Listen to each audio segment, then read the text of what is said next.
Inilah Injil Yesus Kristus menurut Santo Markus. Dimuliakanlah Tuhan. Kata Yohanes kepada Yesus, "Guru, kami lihat seorang yang bukan pengikut kita mengusir setan demi namamu. Lalu kami cegah orang itu, karena ia bukan pengikut kita." Tetapi kata Yesus, "Jangan kamu cegah dia, sebab tidak seorang pun yang telah mengadakan mujizat demi namaku dapat seketika itu juga mengumpat aku.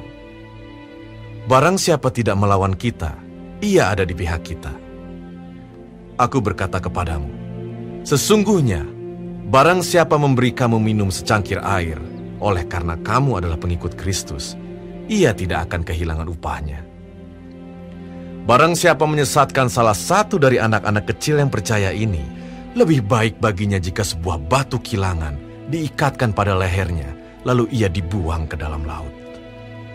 Dan jika tanganmu menyesatkan engkau, penggalah, karena lebih baik engkau masuk ke dalam hidup dengan tangan kudung, daripada dengan utuh kedua tanganmu dibuang ke dalam neraka, ke dalam api yang tak terpadamkan.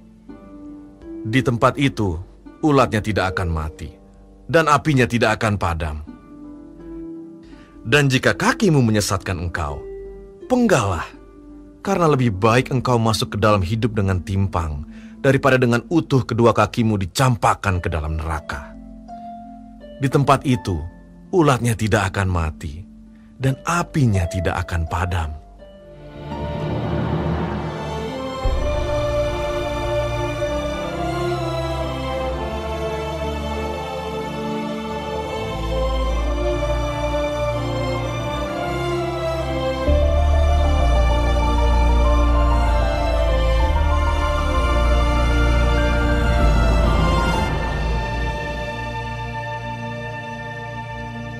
Demikianlah Injil Tuhan.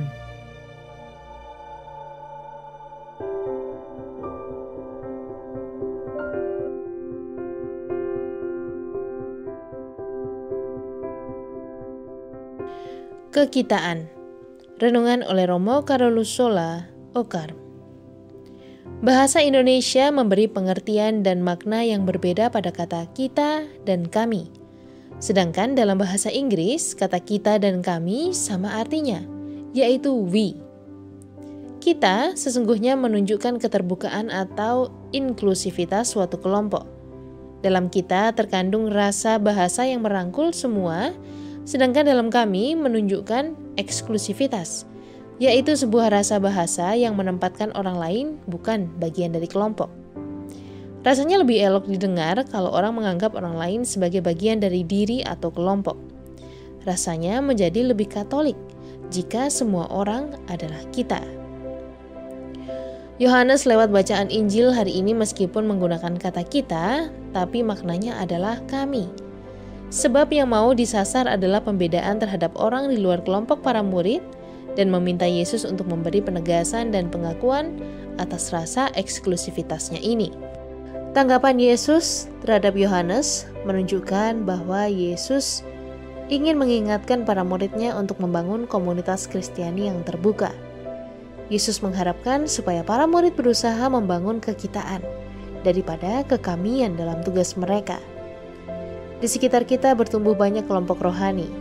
Adanya kelompok-kelompok rohani ini adalah buah dari keterbukaan gereja terhadap karya Roh Kudus.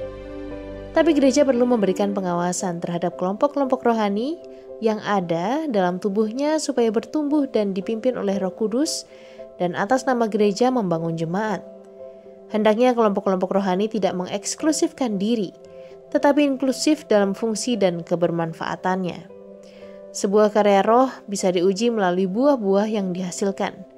Kalau kelompok-kelompok rohani itu ternyata menyesatkan, maka itu bukan karya roh.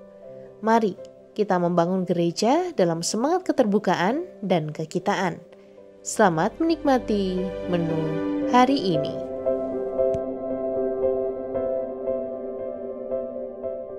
Renungan juga bisa Anda baca selengkapnya di Cafe Rohani edisi bulan ini. Dengarkan juga renungan ini di radio.carmelindomedia.com.